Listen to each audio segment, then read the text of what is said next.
Okay, I am starting. Om Ajnanatimirandhasya Jnananjana-shalakaya Chakshurunmilitam yena tasmai Shri Guruve Namaha.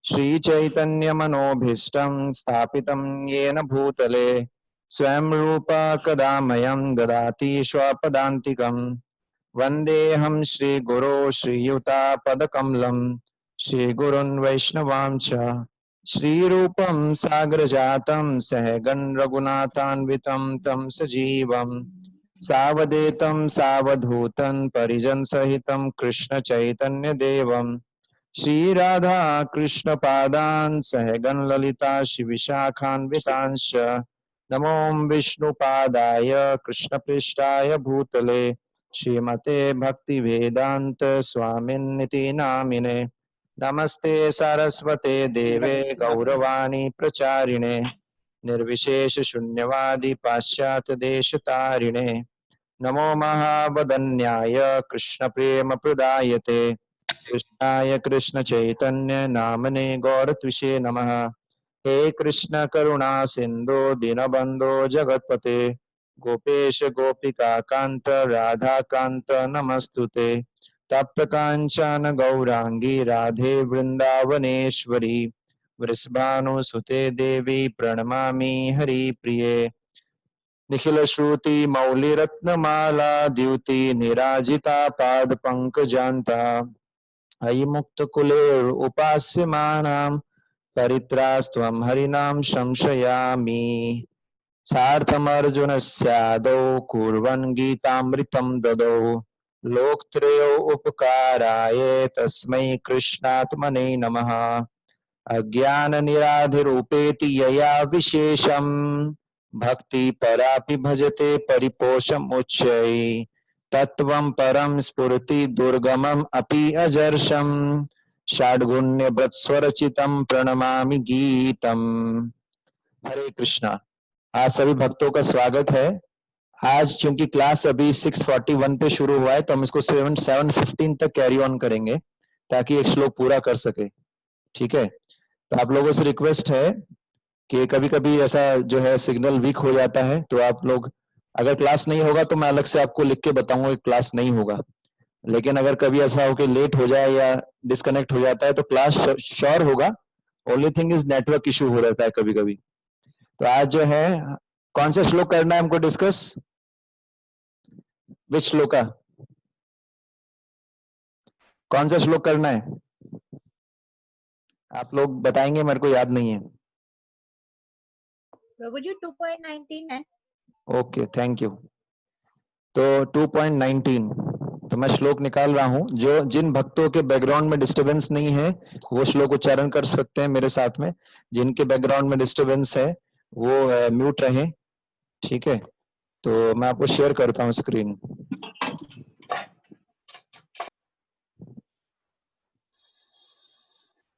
दिख रहा है सभी को श्लोका?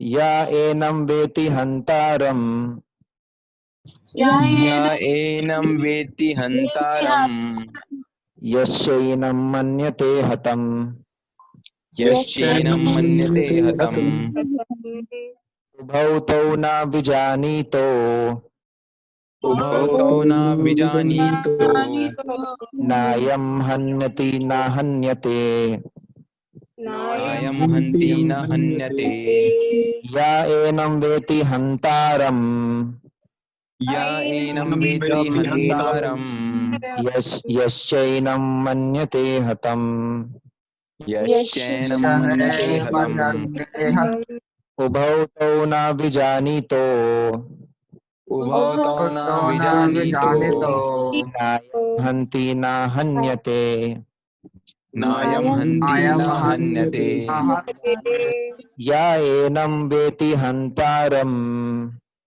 या एनं वेत्ति हन्तारम् यश्चैनं मन्यते हतम् यश्चैनं मन्यते हतम् उभौ तौ न विजानीतो उभौ तौ न विजानीतो नायं हन्यति न हन्यते नायं हन्ति न हन्यते। हरे कृष्णा।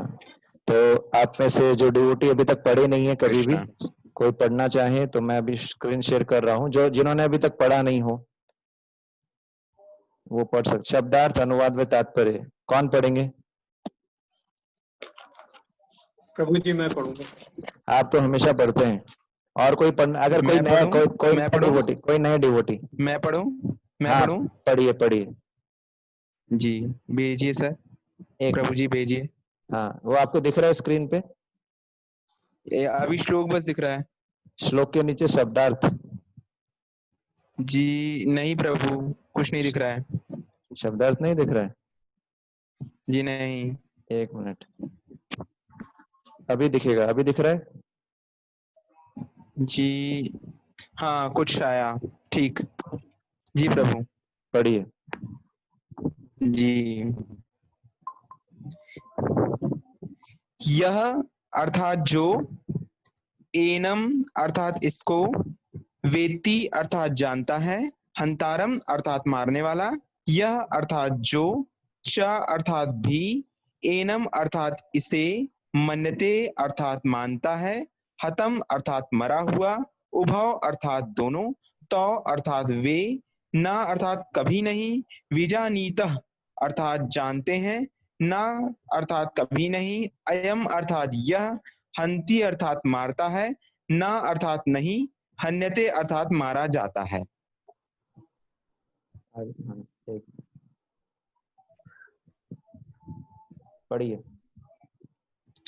जो इस जीवात्मा को मारने वाला समझता है तथा जो इसे मरा हुआ समझता है, वे दोनों ही अज्ञानी हैं, क्योंकि आत्मा ना तो मारता है और ना मारा जाता है।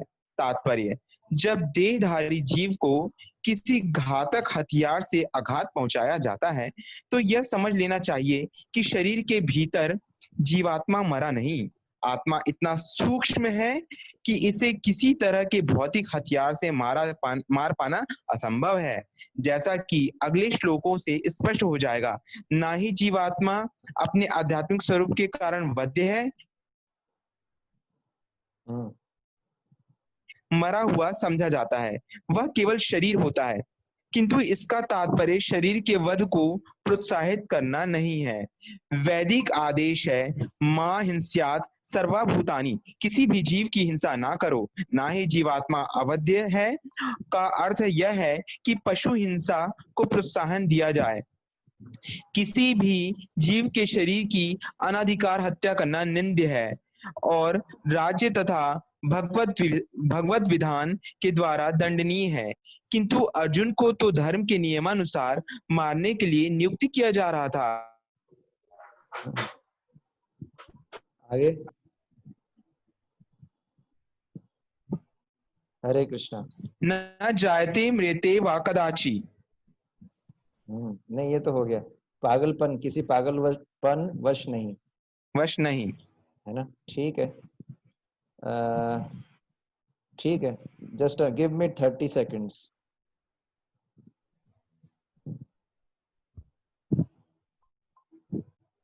Okay, so this is very important shloka. Thank you very much. आप बड़ी संख्या में पधारे हैं आज। आप सभी श्रोताओं का हार्दिक अभिनंदन। वास्तव में श्रोता के होने से ही वक्ता के होने का कुछ वो है, श्रोता से ही वक्ता का महत्व होता है।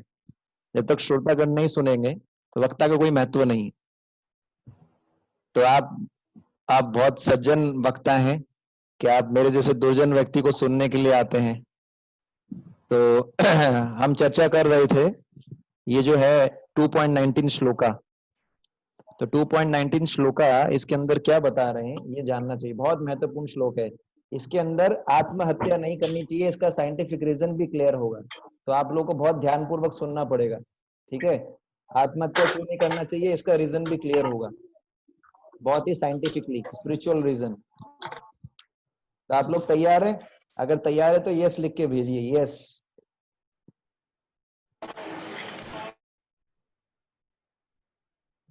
Are you ready? Okay, good.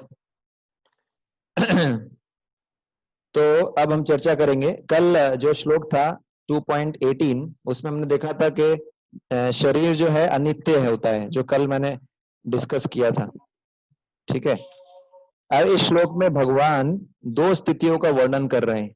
ऐसी दो स्थितियों का वर्णन कर रहे हैं आज के श्लोक में, जिन स्थितियों के अंदर जीवात्मा जो है उसको नष्ट नहीं किया जा सकता, जिसमें जीवात्मा का नाश नहीं होता। ऐसी दो स्थितियों का वर्णन कर रहे हैं। पहला स्थिति क्या है कि जब कोई व्यक्ति कोई जीवात्मा किसी दूसरे जीवात्मा को मारने का प्रयास करता है। एक पहला स्थिति तो है वो जिसके अंदर जीवात्मा का नाश नहीं होता, और दूसरा स्थिति बताया गया है जब कोई जीवात्मा अपने आप को मारने का प्रयास करता है, उस स्थिति के अंदर भी उस जीवात्मा का नाश नहीं होता। इसके अलावा और कोई स्थिति नहीं हो सकता। या तो कोई व्यक्ति किसी को मारेगा या खुद मर जाएगा।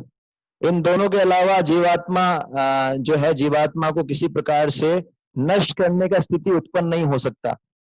ये दो स्थितियां हैं जिसमें जीवात्मा का नष्ट होने का स्थिति उत्पन्न होता है, लेकिन जीवात्मा कभी नष्ट नहीं होता है। इन दोनों स्थितियों में भी जीवात्मा नष्ट नहीं होता है। भगवान बोल रहे हैं श्लोक में कि जो व्यक्ति ऐसा सोचता है कि जीवात्मा मारता है या खुद मारा जाता है, वो दोनों अज्ञान में है, उन दोनों को ज्ञान नहीं है। आप समझ रहे हैं?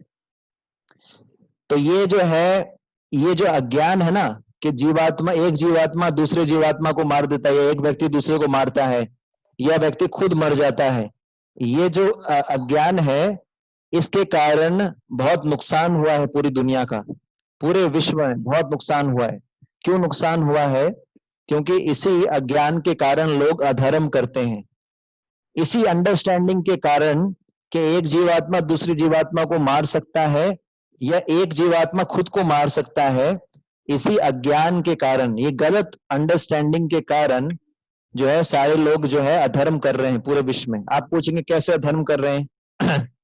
अधर्म जो है वो इसलिए कर रहे हैं क्योंकि लोग सोचते हैं कि जब एक जीवात्मा दूसरे जीवात्मा को मार सकता है और जब खुद भी मर सकता है, तो फिर धर्म का पालन करने का फायदा क्या? लोग ऐसा सोचते हैं यदि हमारी मृत्यु होगी, अगर भगवान के इस श्लोक पे लोग विश्वास नहीं करते और मानते हैं कि एक जीवात्मा दूसरे जीवात्मा को मार सकता है और खुद भी मारा जा सकता है, क्योंकि वो इस चीज पे विश्वास करते हैं, इसलिए वो सोचते हैं कि यही जीवन आखिरी जीवन है। इसलिए जो है इस जीवन को जितने अच्छे से जीना है जियो, खाओ पियो और मौज करो। धर्म का पालन करने का क्या आवश्यकता है? यही आखिरी जीवन है, इसके बाद किसने देखा है जीवन? तो एक बहुत बड़े मुनि हुए हैं, उनका नाम था चारवाक मुनि। तो ये चारवाक मुनि थे, ये नास्तिकवादी थे। इन्होंने बहुत बड़ा सिद्धांत दिया जिसको आजकल के लोग बहुत लाइक करते हैं। आप सुनना चाहते हैं? बहुत सुंदर सिद्धांत है। तो वो बोलते हैं, क्या बोलते हैं? वो बोलते हैं यावत जीवेत सुखेर जीवेत, यावत जीवेत सुखेर जीवेत, ऋणम कृत्वा घृतम पिबेत, भस्मीभूतस्य देहस्य पुनरागमनम कुतः। उसके बाद बोलते त्रयो वेदस्य। अब मेरे को लास्ट श्लोक का लाइन याद नहीं आ रहा, इसका मतलब क्या है? चारवाक मुनि बोल रहे हैं, क्या बोल रहे हैं? ये बहुत बड़े नास्तिकवादी मुनि हुए हैं, इन्होंने एक सिद्धांत दिया था, यावेत जीवेत सुखेत जीवेत, जब तक जीवन है सुख पूर्वक जियो। ऋणम कृत्वा घृतम पीबेत, अगर जो है लोन लेके भी घी पीना पड़े तो घी पियो, लोन लेके भी। अगला जीवन किसने देखा है? ऋणम कृत्वा घृतम पीबेत, लोन लेके भी घी पीना पड़े पियो। उसके बाद क्या है? भस्मीभूतस्य देहस्य। क्यों? क्योंकि ये जीवन अंतिम जीवन है और इसी के साथ जो है, इस जीवन के साथ ही हमारा अंत हो जाएगा। पुनरागमनम कुतः, है ना? ये आत्मा परमात्मा में क्यों लगे हो? क्यों अपना टाइम वेस्ट कर रहे हो अध्यात्म में? चारवाक मुनि बोले आत्मा परमात्मा में मत फंसो, जितना जीवन है उसको अच्छे से जियो और लोन लेके घी पियो। कितना अच्छा पॉलिसी है, क्यों शनि प्रभु? अच्छा पॉलिसी है ना, लोन लेके घी पियो। आप में से कितने लोगों को फिलॉसफी अच्छा लगा? आप जो है अपना हाथ खड़ा कर सकते हैं। मुझे तो बहुत अच्छा लगा ये फिलॉसफी, मस्त फिलॉसफी है। घी पियो, एंजॉय करो। कितने लोगों को अच्छा लगा? हाँ, लक्ष्य प्रभु ने हाथ खड़ा किया। मैं जानता हूँ लक्ष्य प्रभु, आपको तो अच्छा लगेगा ही लगेगा। कितने लोगों को फिलॉसफी अच्छा लगा? लोन लेके घी पियो,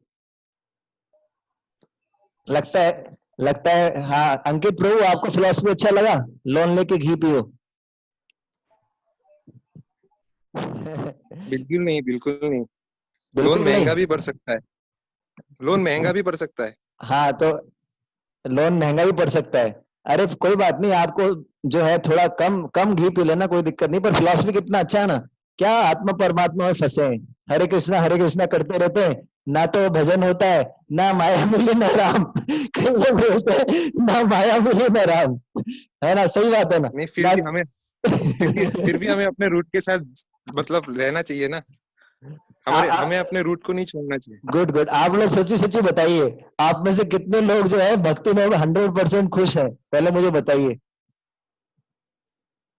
सच्ची सच्ची हम बताइएगा। खुश हैं। सबसे सच्ची हम सच्ची खुश हैं। बताना है, थ्योरेटिकल आंसर नहीं देना। आप में से कितने लोग जो है वो खुश है भक्ति में आने के बावजूद 100%, और कितने लोग फ्रस्ट्रेटेड है? मुझे भक्ति में बहुत आनंद है। चलिए बहुत अच्छा। कितने लोग अभी भी फ्रस्ट्रेटेड है? वो मुझे पर्सनली लिख सकते हैं। बिल्कुल भी हरे कृष्णा फ्रस्ट्रेटेड प्रभु। प्रभु जी मैं लक्ष्य खंडेलवाल। आप सोच रहे हैं आज प्रभु जी को क्या हो गया, है ना? सच्ची हरे बात है कृष्णा ना? प्रभु। हरे कृष्णा प्रभु। नहीं, प्रभु अभी मैं कुछ दिन पहले बहुत अपसेट था, मैं बहुत फ्रस्ट्रेट था। हाँ और मतलब कि बहुत जो आज जो टॉपिक चलने वाला है सुसाइड से रिलेटेड, मैं हाँ। वही करने ही जा रहा था और सनी प्रभु ने मुझे बचा लिया। तो मैं सनी प्रभु और ओ माय लॉर्ड। हरे कृष्णा जो कृष्ण प्रभु हैं उनको मैं बहुत बहुत साष्टांग धन्यवाद देता हूँ। देखिए आप, तो अब आप सुनिए, आपके लिए तो बहुत यूजफुल क्लास रहेगा दिनेश प्रभु। तो anyway, I was just joking. तो पॉइंट ये है कि ये फिलॉसफी बिल्कुल गलत है। क्यों गलत है? क्योंकि व्यक्ति सोचता है कि ये आखिरी जीवन है, जो करना है गलत करो, क्राइम करना है क्राइम करो, खुद खुश रहो, दूसरों को कष्ट पहुंचाना है पहुंचाओ। इसलिए फिलॉसफी क्यों है? ये फिलॉसफी क्यों इस फिलॉसफी को लोग मानते हैं? क्योंकि वो मानते ही नहीं कि अगला जीवन भी होता है, और अगला जीवन होगा तो पनिशमेंट मिलेगा आप कुछ गलत काम करोगे। अगर लोग ये माने कि आत्मा का वध नहीं किया जा सकता, आत्मा किसी को मारता नहीं है, आत्मा खुद मारा नहीं जाता, अगर इस चीज पे विश्वास करें जो भगवान यहां पर बोल रहे हैं, तो क्या होगा? उनको पता है कि वो मरने वाले नहीं है। मरने वाले नहीं है तो उनको दूसरा शरीर ग्रहण करना पड़ेगा, और दूसरा शरीर ग्रहण करना पड़ेगा तो उसका पनिशमेंट तो मिलेगा। गलत काम करोगे तो हो सकता है कुत्ते का शरीर मिले, सुअर का शरीर मिले, है ना? तो इसलिए लोग जो है अगर इस चीज को समझ जाएं तो वो गलत काम नहीं करेंगे, धर्म के हिसाब से चलेंगे। इतना बड़ा ज्ञान लोगों में क्यों है? क्यों सब सिगरेट पे लिखा हुआ है, तंबाकू पे लिखा हुआ है इसको पीने से कैंसर होगा, फिर भी लोग क्यों पी रहे हैं? क्योंकि सीरियसली नहीं लेते। सब लोग जानते हैं कि एक दिन सबको मरना है। मैं झूठ बोल रहा हूं, सबको पता है, सब जानते हैं फिलॉसफी, है ना, कि एक दिन सबको मरना है कि नहीं? लेकिन पॉइंट ये है कि इसको सीरियसली नहीं लेते। क्यों? क्योंकि उनका विश्वास ही नहीं कि अगला जन्म होगा, उनका विश्वास ही नहीं कि आत्मा को मारा नहीं जा सकता। अगर कोई इस पे पूरी तरीके से विश्वास करे कि अगला जीवन होता है, आत्मा को मार नहीं सकते, तो वो क्यों गलत काम करेगा? उसको पता है भैया मेरे को दंड मिलेगा, मेरे को नरक में जाना पड़ेगा। यमराज के दूत बहुत ही क्रूर होते हैं, बहुत पिटाई करते हैं। अगर विश्वास नहीं है तो भागवतम खोल के देख लीजिए, 6 स्कंद पहले अध्याय में बहुत पीटते हुए लेके जाते हैं जो गलत काम करता है। तो इस कारण से लोग धर्म पालन नहीं करते, क्योंकि उनका इस श्लोक पे विश्वास नहीं है। तो ये नुकसान है, इसलिए अज्ञान बढ़ रहा है। इसलिए, और चूंकि अगर अगर लोग विश्वास करें इस बात पे तो धर्म का पालन करेंगे। अब धर्म भी विभिन्न प्रकार के होते हैं, कौन सा धर्म का पालन करना चाहिए? इतने सारे सो कॉल्ड हिंदू मुस्लिम, ये असली धर्म नहीं है, ये तो फेथ है, फेथ। इतने सारे सो कॉल्ड धर्म है, हिंदू मुस्लिम, और हर धर्म में अलग अलग चीजें बताई गई। कौन सा टॉप मोस्ट धर्म है? जब कोई व्यक्ति ये मानेगा कि आत्मा को मार नहीं सकते, ना आत्मा किसी को मारता है, ना आत्मा को कोई मार सकता है, तभी तो ना धर्म का पालन करेगा, और तब धर्म के विषय में जिज्ञासा करेगा। और धर्म भी क्या है सबसे टॉप मोस्ट? सर्व धर्मान परित्याज्य माम एकम शरणम भजः अहम त्वम सर्व पापेभ्यो मोक्षयिष्यामि मा शुचः। अगर कोई सोचे इतने सारे धर्म है, कौन सा धर्म पालन करे प्रभु जी, मैं तो कंफ्यूज हूं, मैं तो बहुत कंफ्यूज हूं, कौन से धर्म का पालन करें, क्योंकि इतने सारे धर्म है। तो इसको भी भगवान कृष्ण ने आसान बना दिया है। भगवान कृष्ण क्या बोलते हैं? भगवान कृष्ण बोलते हैं सारे धर्मों को छोड़ो और एक धर्म पालन करो, मेरे शरण में आ जाओ। तो ये अगर कोई बिल्कुल कंफ्यूज है तो एक चीज पालन करे, कृष्ण की शरण में आ जाए, बस खत्म, और कुछ नहीं करना। अपने आप जो कृष्ण बोलते हैं वो करो तो सारे धर्म अपने आप पालन हो जाएंगे। और दूसरा एक पॉइंट ये भी है, अगर कोई श्लोक को ठीक से समझ जाए तो वो अधर्म करने से भी बचेगा। क्यों? उसको पता है अगर मैं अधर्म करूंगा तो इसकी सजा मुझे अगले जीवन में मिल सकती है, अगला शरीर मुझे ऐसा लेना पड़ सकता है जो मेरे लायक ना हो। जैसे कोई व्यक्ति अगर मांस खाता है बहुत ज्यादा तो उसको शेर का शरीर मिलता है अगले जन्म में। अगर कोई व्यक्ति किसी का मर्डर करता है तो उसका जो है उसको नरक में सजा मिलती है, फिर उसको अगला शरीर मिलता है। तो ऐसे हर चीज की सजा है, उसके हिसाब से अगला जो है उसने अधर्म किया है, सब अधर्मों की सजा है, उसके लिए अलग अलग नर्क बनाए गए हैं और बहुत दंड मिलता है, बहुत पेन होता है। तो वो नर्क अधर्म करने से बचेगा। आप समझ गए? और इसके बहुत सारे जो है एग्जाम्पल्स हैं, बहुत सारे ऐसे लोग हुए हैं पास्ट के अंदर जिन्होंने इस श्लोक को जीवन में उतारा है, और जीवन में उतारने से उन्होंने बहुत जो है बड़ी बड़ी चीजों को, मृत्यु के भय को भी जीत लिया। जैसे एक बहुत सुंदर उदाहरण आता है श्रीमद् भागवतम में, वो है वृत्रासुर। वृत्रासुर का उदाहरण आता है, ये श्रीमद् भागवतम के 6ठे स्कंद के अंदर आता है। तो वृत्रासुर थे, वो वास्तव में भगवान कृष्ण के बहुत बड़े भक्त थे, चित्रकेतु महाराज। लेकिन बाद में जाके वो क्या बनते हैं? वृत्रासुर। उनको श्राप देते हैं शिव जी, पार्वती जी श्राप देती है उनको कि तुम असुर बन जाओ। वो बड़ी लंबी घटना है, वो मैं नहीं बताऊंगा, आप लोग पढ़ सकते हैं वृत्रासुर की कथा।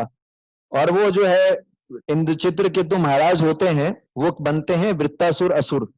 और वृत्रासुर बहुत ही शक्तिशाली होते हैं, वास्तव में तो ये डिवोटी होते हैं अंदर से, लेकिन बाहर से इनका असुर का शरीर होता है। और ये इतने खतरनाक होते हैं कि इनसे सारे देवता डरते हैं, और मतलब इनके कारण देवता बहुत परेशान हो जाते हैं। तो सारे देवता लोग तो जब भी असुर लोग अटैक करते हैं तो देवता लोग भगवान विष्णु की शरण में जाते हैं।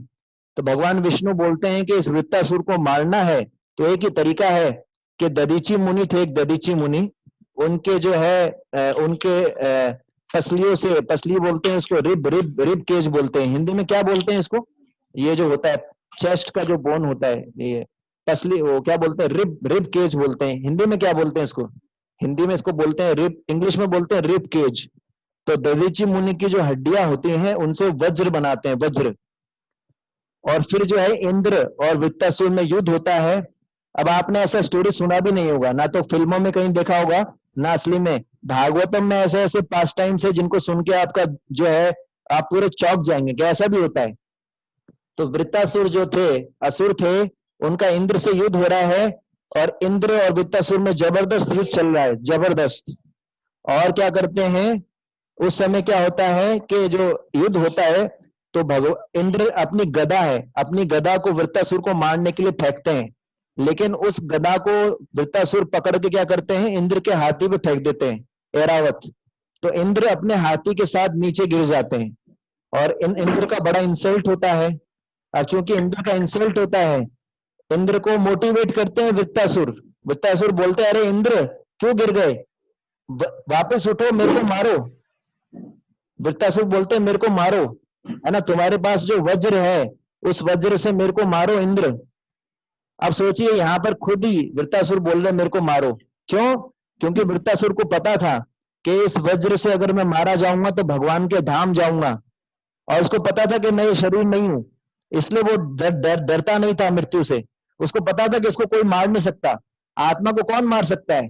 शरीर खत्म होता है, शरीर तो पहले से मरा हुआ है। तो ये कह के वृत्रासुर उनको मोटिवेट करते हैं इंद्र को, और बिल्कुल भय नहीं लगता है वृत्रासुर को, उल्टा इंद्र को डर लगता है। तो इस कारण से फिर वृत्रासुर को मारते हैं, और वृत्रासुर जो है भगवान को प्राप्त करते हैं। सोचिए, डरते नहीं है मृत्यु से, क्योंकि उनको पता है कि आत्मा को मारा नहीं जा सकता। उसी तरह भीष्म जी के बारे में आपने सुना है, भीष्म जी, भीष्म देव जो थे वो भी अपना शरीर छोड़ते हैं, बाणों की शैया पे रहते हैं बहुत समय तक। उनको भी पता था कि मैं शरीर नहीं हूं, मैं आत्मा हूं, इसलिए वो भगवान का वेट कर रहे थे। उत्तरायण में शरीर छोड़ने का वेट कर रहे थे, जैसे भगवान कृष्ण आएंगे उनको देखते हुए शरीर छोड़ेंगे, उनका उदाहरण आता है। फिर अजामिल का उदाहरण आता है भागवत के अंदर। अजामिल एक बहुत बड़े ब्राह्मण थे, लेकिन उनका पतन हो गया था क्योंकि उन्होंने वैश्या के साथ संबंध बनाया, और बाद में उनका इतना पतन हो गया कि उनको यमदूत लेने के लिए आए वो जो है। और फिर जो है बाद में जो है उनको ये होता है कि वो उनको विष्णुदूत आते हैं यमदूतों से छुड़ाने के लिए, यमदूत चले जाते हैं। फिर जो अजामिल होते हैं ये हरिद्वार में जाके भगवान विष्णु का भजन करते हैं, और फिर जो है इनको आध्यात्मिक देह मिलता है। तो ये भी जो है आत्मज्ञानी होते, ये भी इस चीज को रियलाइज कर चुके होते हैं कि जीवात्मा को मारा नहीं जा सकता। आप समझ गए? तो इस प्रकार से यहाँ पर 3 मैंने आपको पास टाइम बताए। अब यहाँ पर भगवान इस श्लोक में क्या बोल रहे हैं कि आत्मा ना तो मारता है और ना आत्मा को मारा जा सकता है। तो इसके बोलने से इसका मतलब ये नहीं कि आप किसी को भी मर्डर कर दो। आप बोलते हो कि ये तो मरेगा नहीं, ये तो मर ही नहीं सकता है, तो उसको मार दो, मतलब इसका आत्मा तो मरेगा ही नहीं, तो इसका मर्डर कर दो, तो वैसे ही मरने वाला नहीं है। तो यहाँ पर प्रभुपाद जी लिख रहे हैं कि ये बोलने के पीछे किसी को मोटिवेट करना नहीं है कि कोई किसी का मर्डर कर दे। शरीर तो वैसे ही मरा हुआ है प्रभु जी, आत्मा तो मरता ही नहीं है, तो आपका मर्डर कर देता हूं, ऐसा नहीं होता।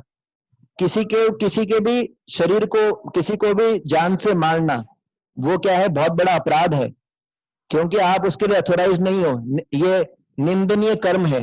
क्यों बताया गया है? अब यहाँ पर आत्महत्या वाला कंसेप्ट आएगा। तो यहाँ पर बताया जाता है, जैसे मान लीजिए कोई गवर्नमेंट ऑफिसर है, अगर कोई गवर्नमेंट ऑफिसर है उसको क्वार्टर मिलता है, उसको सरकारी क्वार्टर मिलता है, तो वो क्वार्टर में रहता है, उसको गाड़ी मिलती है। वो क्यों मिलती है? क्योंकि वो गवर्नमेंट का काम करता है। आप समझ गए? तो जब वो गवर्नमेंट का काम करता है और वो सरकारी क्वार्टर में रहता है, पर वो क्वार्टर उसको कुछ समय के लिए मिला है, उस क्वार्टर वो किसका है? वो गवर्नमेंट का क्वार्टर है जो उस गवर्नमेंट ने सरकारी ऑफिसर को दिया है। पर इसका मतलब ये नहीं कि वो सरकारी ऑफिसर अपने मन मर्जी से उस क्वार्टर को तोड़ दे और अपना खुद का मकान बनाए, ऐसा नहीं हो सकता है ना। अभी ये डिस्कनेक्ट होगा, मैं आप लोगों से रिक्वेस्ट करूंगा कि दोबारा कनेक्ट हो जाइए, क्योंकि थोड़ा समय और लगेगा मुझे, है ना। तो मैं डिस्कनेक्ट कर रहा हूं, दोबारा कनेक्ट हो जाइएगा।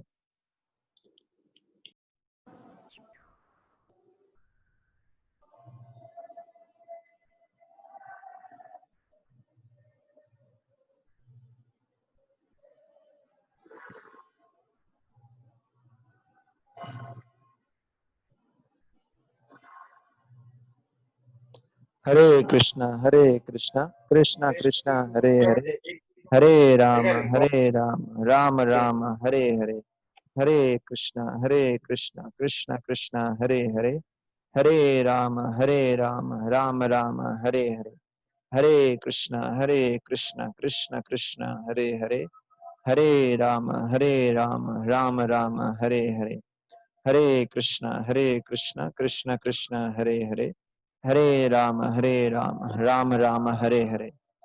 तो मैं ये बोल रहा था आप लोगों को, जैसे कोई सरकारी ऑफिसर है, उसको मकान मिला हुआ है, तो वो अपने मन मर्जी से उस मकान को तोड़ नहीं सकता है, उसके जगह कुछ और नहीं बना सकता है, उसको गवर्नमेंट से परमिशन लेना पड़ेगा, क्योंकि वो मकान उसका खुद का नहीं है, या वो किसी दूसरे व्यक्ति का मकान जो है वो तोड़ नहीं सकता है। मान लीजिए कोई गवर्नमेंट ऑफिसर है, उसके आसपास में वो कोई दूसरा मकान नहीं तोड़ सकता है, क्योंकि उसको परमिशन नहीं है।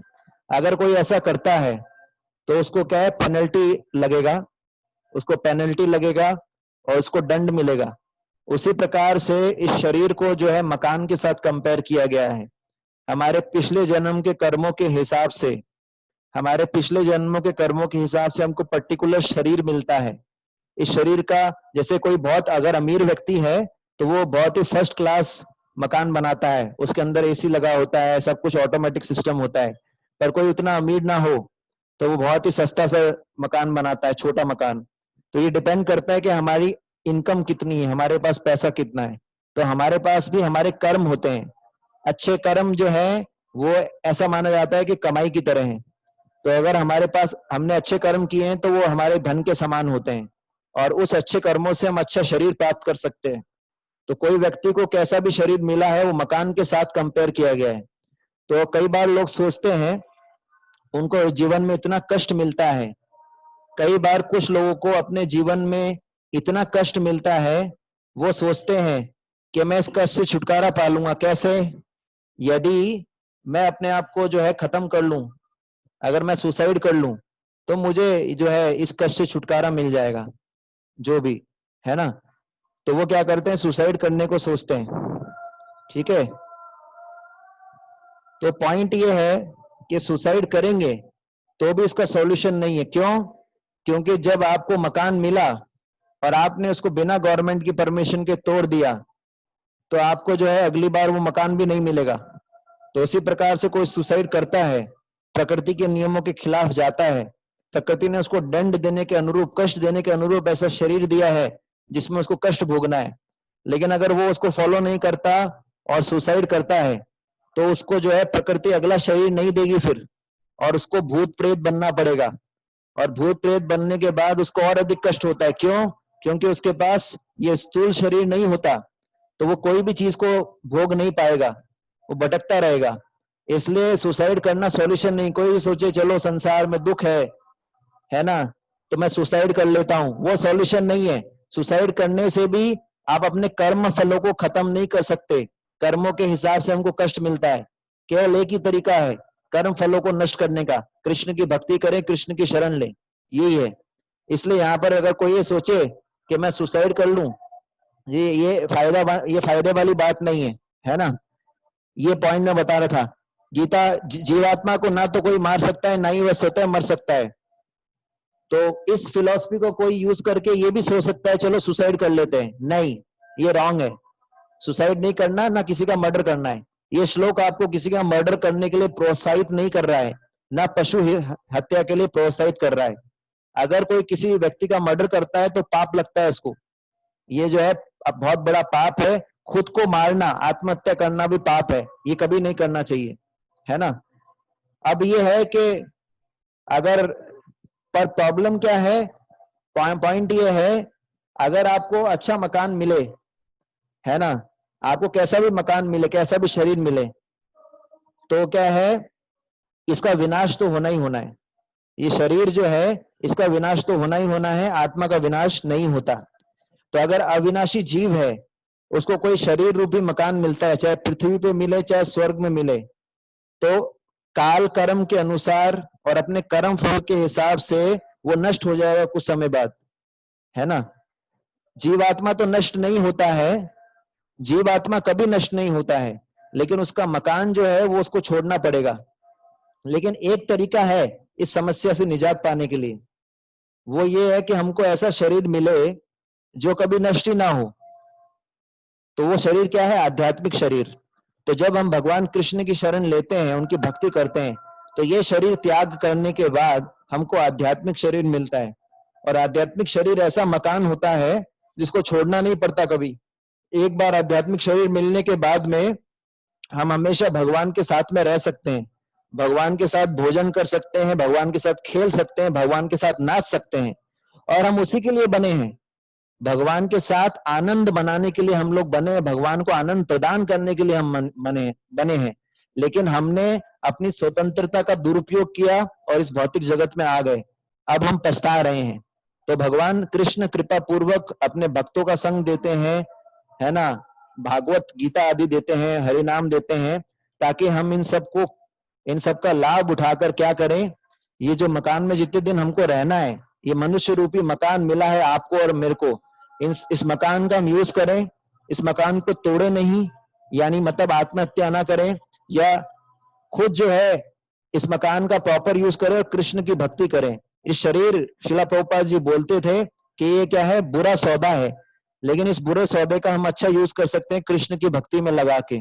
आप समझ गए? तो जब जीव और उसके जब हमको आध्यात्मिक शरीर मिलेगा तो आध्यात्मिक शरीर हमको छोड़ना नहीं पड़ता। आध्यात्मिक शरीर मतलब जैसे भगवान का शरीर है, भगवान कृष्ण का, उनके शरीर और आत्मा में कोई अंतर नहीं है, वो पूरी तरीके से स्पिरिचुअल है, आध्यात्मिक है।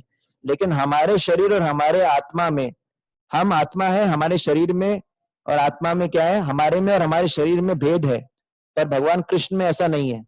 आप समझ गए? तो जब हमको आध्यात्मिक शरीर मिल जाएगा, जब हम भगवान के धाम जाएंगे, तो फिर कोई समस्या नहीं। वो शरीर ना तो मरता है, ना बूढ़ा होता है, ना बीमार होता है, ना इस प्रकार से। तो पॉइंट यही है कि हम भगवान की भक्ति करें। और दूसरा एक चीज ये भी समझनी चाहिए, क्या समझनी चाहिए, कि हम जो हैं, कई बार क्या होता है, शिला प्रभुपाद जी लिख रहे हैं, भगवान श्री कृष्ण, ये शिला प्रभुपाद जी भगवत गीता के इंट्रोडक्शन में लिखते हैं कि ईश्वर जो है, परम ईश्वर, उनकी चेतना जो है परम चेतना है, मतलब वो सुपर कॉन्शियस है। और चूंकि हम भगवान का अंश हैं, इसलिए हम भी चेतन है ना। और जीव और प्रकृति, भगवत गीता के 5 विषय हैं, सब्जेक्ट मैटर। एक काल, मतलब समय, टाइम, एक है ईश्वर, एक है जीव, एक है प्रकृति, एक है काल, एक है कर्म। इनमें से जो जीव है और प्रकृति है, ये भौतिक प्रकृति, ये दोनों को प्रकृति बताया गया है। क्यों? क्योंकि दोनों, प्रकृति मतलब है जो शक्ति होती है, भगवान की शक्ति है। हम भी भगवान का अंश है, ये भौतिक प्रकृति भी भगवान का अंश है। लेकिन हम जो है वो चेतन है, और ये भौतिक प्रकृति जो है वो चेतन नहीं है, मैटर से बनी हुई है। यही अंतर है। इसलिए हमारे को, जीवों को उत्कृष्ट प्रकृति बोलते हैं, मतलब हम सुपीरियर है मैटर से, क्योंकि हम कॉन्शियस हैं, हमें, हमारे में लाइफ है। एक लिविंग चीज जो होती है वो नॉन लिविंग से हमेशा बेस्ट मानी जाती है। क्यों? क्योंकि वो कॉन्शियस होती है। आप समझ गए? लेकिन भगवान, तो हमारे अंदर भी भगवान के गुण हैं, लेकिन कम मात्रा में। आप समझ गए? तो किसी को भी ये नहीं सोचना चाहिए, ये नहीं कहना चाहिए कि जीव भी भगवान के समान है, जैसा मायावादी लोग कहते हैं। मायावादी लोग क्या बोलते हैं कि जीव कभी भी भगवान जीव जो है अभी माया में है और फिर वो भगवान बन जाएगा। ऐसा कभी नहीं हो सकता। जीव और भगवान दोनों इंडिविजुअल हैं। जीव में भगवान के गुण हैं, लेकिन जीव कभी भी भगवान से एक नहीं हो सकता। आप समझ गए? तो भले ही हमको आध्यात्मिक शरीर भी मिल जाए, पर मैं आपको इसलिए बता रहा था, अगर हमको आध्यात्मिक शरीर भी मिल जाए तो भी हम भगवान के बराबर कभी नहीं हो सकते। भले ही भगवान जैसा शरीर हमको मिल जाए, लेकिन भगवान भगवान ही रहते हैं, जीव जीव ही रहता है ना। हरे कृष्णा। तो आपका किसी का कोई प्रश्न हो तो आप पूछ सकते हैं, मैं आपको अनम्यूट कर रहा हूं।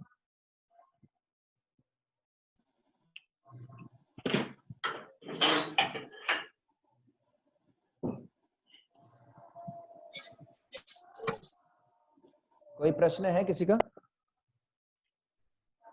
हरे कृष्णा। दंडवत प्रणाम प्रभु जी। दंडवत प्रणाम। बताइए प्रभु जी। तो जी, भौतिक शरीर में तो अपने को पता है, जैसे अपन कोई भी एक्सटर्नल पढ़ते हैं, 1 साल अपन ने पढ़ाई किया, उसका फिर अपन ने एग्जाम दिया तो पता चला भाई अपन पास हो गए या फेल हो गए, वापस पढ़ना है। इसमें आध्यात्मिक जब अपन भक्ति कर रहे हैं तो भक्ति आखिर मतलब कब तक हुई और हमें फिर आध्यात्मिक शरीर मिला कि नहीं, इसकी क्या गारंटी? इसकी क्या गारंटी है कि आध्यात्मिक शरीर मिलेगा नहीं मिलेगा, ये पूछ रहे हैं? जी। देखिए,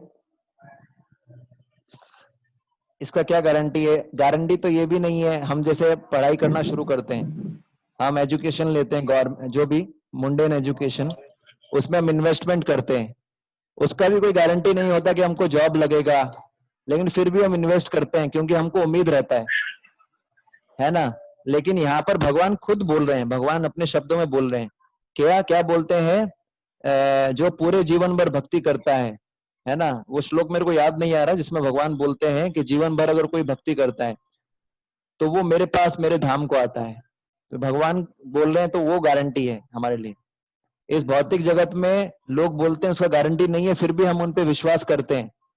तो भगवान बोल रहे हैं तो उनकी बात पे कितना विश्वास होना चाहिए। आप समझ गए? जी। है ना। तो गारंटी 100% भगवान कृष्ण कुछ बोलते हैं वो गलत हो ही नहीं सकता। हमको उसको फॉलो करना है बस। तो जी, जैसे गृहस्थ में तो जीवन भर भक्ति थोड़ी हो सकती है। हम तो समझो टाइम निकाल के समझो जो है आपने दे रखा उतना ही करते हैं।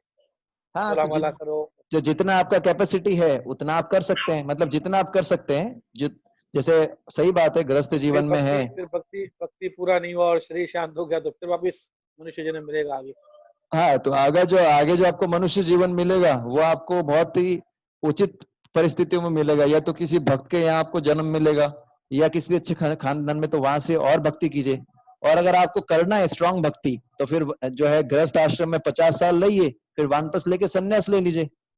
अगर आप सच्ची में भक्ति करना चाहते हैं, स्ट्रांगली जल्दी इसी जन्म में जाना चाहते हैं भगवत धाम, तो 50 साल तक गृहस्थ जीवन में रहिए, उसके बाद वानप्रस्थ लेके संन्यास लेके अपना तीव्र कीजिए भक्ति। इसी जन्म में भी जाया जा सकता है, हमारे पे डिपेंड करता है हमारे में कितना डिजायर है। हम चाहें तो इस जन्म में भी शिला प्रभुपाद जी बोलते थे, it takes 1 second to surrender to Krishna और इट में टेक्स मैनी लाइफ टाइम। ये हमारी इच्छा पे डिपेंड करता है, हम क्या चाहते हैं। और कोई प्रश्न है? देखिए नुकसान तो कुछ भी नहीं है, इस जन्म में नहीं जाएंगे, अगले जन्म में चले जाएंगे। इस जन्म में जाना है तो मेहनत करना पड़ेगा, अगले जन्म में जाना है तो कोई दिक्कत नहीं है। भक्ति तो हम कर ही रहे हैं ना, रास्ता तो ठीक ही है। अब चाहे स्लो चलो चाहे फास्ट चलो, वो हमारे पे डिपेंड है। और कोई प्रश्न है किसी का?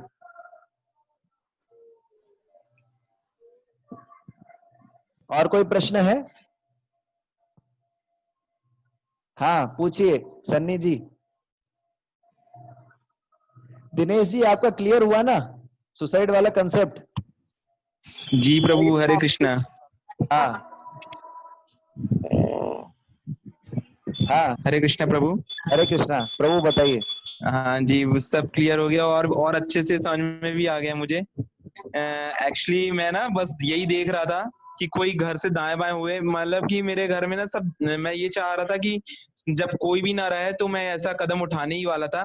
और सडनली सनी प्रभु का मुझे कॉल आता है और उस समय बहुत अपसेट रहता हूँ मैं, मेरे से रहा नहीं जाता, मैं अपनी सारा जो वृत्तांत रहता है उनसे शेयर कर लेता हूँ और वो मुझे इस चीज से बचा लेते हैं। ये आज तो आज की बात थी क्या? नहीं, ये आज से करीब 20 दिन पहले की बात है, 15-20 दिन पहले की बात है ये। और मैं बस यही ताक में था कि मेरे घर से भाई मम्मी जो भी कोई है सब दाएं बाएं देखें या इधर उधर चले जाएं और मैं अपना काम कर लूं। पूरी फुल प्लानिंग में था मैं। Oh my Lord. Sunny Prabhu thank you very much. देखो भक्त होने का फायदा ये देखिए कितना बड़ा फायदा है ना। तो आपको मैं एक ही चीज बोल सकता हूँ, दिनेश प्रभु के भगवान कृष्ण की शरण ग्रहण कीजिए, जितना हो सके हरि नाम कीजिए, ये असली सॉल्यूशन है सभी समस्याओं का। गीता पढ़िए, जी जी साधु संग जी कीजिए, इसके अलावा सॉल्यूशन नहीं जी है। क्योंकि हमारा सॉफ्टवेयर हरे तो हमारे कृष्ण। साथ जाने वाला है, मन को शुद्ध किए बिना जी जी जी हमारा कुछ नहीं हो सकता, और मन तो रहेगा हमारे साथ जी, में। सनी प्रभु से मेरी मित्रता एक बार, हाँ सिर्फ एक ही बार मिला हूं मैं उनसे, सत्संग में बिलासपुर में कहीं पर हो रहा था। अच्छा जी ठीक है, धन्यवाद। अच्छा लक्ष्य प्रभु, हरे आपका कृष्ण। आप तो अनम्यूटेड है, आप क्यों बोल रहे हैं म्यूटेड? अनम्यूटेड है, आपका दिखाई नहीं देता है। बोलो। हाँ पूछिए सनी प्रभु, अनम्यूट करना आप खुद कर सकते हैं unmute। हाँ क्या बोल रहे हो? हाँ पूछिए सनी प्रभु। हाँ तो हरे कृष्णा प्रभु जी, धन्यवाद। दंडवत प्रणाम। प्रभु जी आपने बताया चारवाक मुनि की फिलॉसफी बहुत खतरनाक है, उसके मार्ग हाँ में तो ये हम स्वीकार ही नहीं कर सकते ना उसको। तो क्या क्या? खाओ पियो और एंजॉय करो लोन लेके। हाँ चारवाक मुनि की आप जो बता रहे थे फिलॉसफी की, मतलब लोन लीजिए और एंजॉय कीजिए, तो वो स्थिति में तो हम है नहीं ना। आपका आवाज थोड़ा मतलब कम आ रहा है। हम अगर कम कमा कर भी अगर संतुष्ट है भक्ति कर रहे हैं जीवन में, तो वो हमारे लिए ज्यादा बेटर है ना। हाँ वो तो आप लोगों का टेस्ट लेने के लिए मैं बोल रहा था ऐसे, मतलब जो मैंने स्टार्टिंग में बोला था मैं तो जस्ट ऐसे ही बोल रहा था। लेकिन आप ये पूछ रहे हैं ना कि चारवाक मुनि का जो फिलॉसफी फॉलो करना, हाँ वो तो बहुत गलत है ना। हाँ गलत है, तभी तो मैंने बोला ना, वो तो बस काफी थोड़ा सारे 90% लोग यही करते हैं कि मतलब खुश होने के लिए सप्लायर लेते हैं 25 लाख रुपए लोन लेके, और मतलब उसी को फिर मतलब किस्त पटाने के लिए गधे की तरह मेहनत करके तो किस्त पटाते हैं उसकी। हाँ तो ये तो मूर्खता है ना, यही तो मैं बता रहा था आपको। बस मैंने थोड़ा सा जस्ट लाइक टू आपने दूसरा जो बताया कि अध्यात्म मतलब आत्मा का मतलब हम खुद हनन कर रहे हैं अपनी हाँ ऐसा करके, हाँ और दूसरा हम अगर आध्यात्मिक शरीर पाना चाहते हैं तो हमको उसके लिए बहुत धैर्य भी रखना पड़ेगा, यस उसका भी मतलब भक्ति में लाना पड़ेगा, हाँ ये तो बना के रखना पड़ेगा। हाँ, धैर्य बहुत जरूरी है। हमेशा उत्साही बने रहना मतलब संभव नहीं, कभी ऊपर करेक्ट नीचे होता है, कभी कुछ। Correct correct. अच्छा, वानप्रस्थ लिया जा सकता है? एक भक्त का प्रश्न है कि वानप्रस्थ ले सकते हैं? हाँ, लिया जा सकता है। कई डिवोटीज वानप्रस्थ लेते हैं। वानप्रस्थ में पति पत्नी जो होते हैं वो रहते हैं साथ में, वो भजन करते हैं भगवान का। और फिर जब संन्यास लेना होता है तो ऐसा रहता है कि वानप्रस्थ जब कोई लेते तो हस्बैंड वाइफ जो होते हैं वो 2-2 3-3 महीने के लिए धाम में वास करते हैं, भजन करते हैं, भजन अधिक करते हैं, भगवान की सेवा करते हैं। और फिर संन्यास जब होता है तो जो माता होती है वो घर पे चली जाती है, पति जब अपना संन्यास लेके चला जाता है आगे। तो संभव है, कई डिवोटीज है जो वानप्रस्थ आश्रम में रह रहे हैं। मैं कई डिवोटीज को जानता हूँ। आप बोलेंगे तो मैं आपको नंबर भी दे सकता हूँ, आप बात भी कर सकते हैं उनसे। ये संभव है, संभव है। लक्ष्य प्रभु जी प्रभु, दंडवत हाँ, प्रणाम। दंडवत प्रणाम। प्रभु जी जैसे मतलब वानप्रस्थ का होता है वन में, तो हम क्या मतलब किसी धाम में भी जा सकते हाँ, धाम में हैं जाना पड़ेगा। वानप्रस्थ को फॉलो करते हुए? अभी वन वैसा वैसा पुराना सिचुएशन थोड़ी मिलेगा। अभी तो जैसे जी जी वृंदावन जी। धाम में जाइए, वहाँ वहाँ जैसे वृंदावन धाम, मायापुर धाम, कहीं भी, या कोई इस्कॉन का मंदिर है, जरूरी नहीं कि आप वृंदावन में जाएं। कहीं भी, जैसे प्रभुपाद जी बोलते थे हमारे मंदिर जो है वैकुंठ है, किसी भी मंदिर के पास में रह सकते हैं, अपना भजन कीजिए, मंदिर में सेवा कीजिए, बस पूरे दिन, फुल टाइम, जी प्रभु जी। Like that. जी हाँ, लक्ष्य थैंक यू प्रभु, प्रभु क्या जी। प्रश्न था आपका? हरे कृष्णा प्रभु जी, वॉइस आ रही है मेरी? बहुत अच्छे से आ रही है, गूंज गूंज के आ रही है।